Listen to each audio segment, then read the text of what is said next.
آزار موت میں اسے آرام جان ہے کیا؟ شعلے میں تیرے زندگی جاویداں ہے کیا؟ غم خانہ جہاں میں جو تیری ضیا نہ ہو، اس تفتہ دل کا نخلہ تمنا ہرا نہ ہو۔ گرنا تیرے حضور میں اس کی نماز ہے، ننھے سے دل میں لذت سوز و گداس ہے۔ علامہ اقبال شمع سے پوچھتے ہیں کہ تو ہی بتا دے کہ عشق و محبت کے یہ آداب کیا تو نے پتنگے کو سکھائے ہیں، اور کیا تیری یہ جو تیز نظر ہے، یہ جو کینڈل جو جلتی ہے، شمع جو جلتی ہے، اسے جلا کے رکھ دیا ہے؟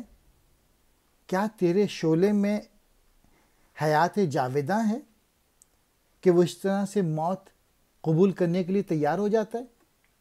پتنگا کینڈل کے گرد گھومتا رہتا ہے اور پھر وہ مر جاتا ہے۔ شمع، ایسا محسوس ہوتا ہے کہ اگر اس دنیا میں تیری روشنی نہیں ہو تو پروانے کا دل جو ہے وہ کبھی بھی سکون نہ ملے اسے، اور اس کے ننھا سا دل جو ہے عشق و محبت کا سوس و گداس اتنا شدید ہے کہ تجھ پہ فدا ہونا، تجھ پہ مرنا یہ عبادت تصور کرتا ہے۔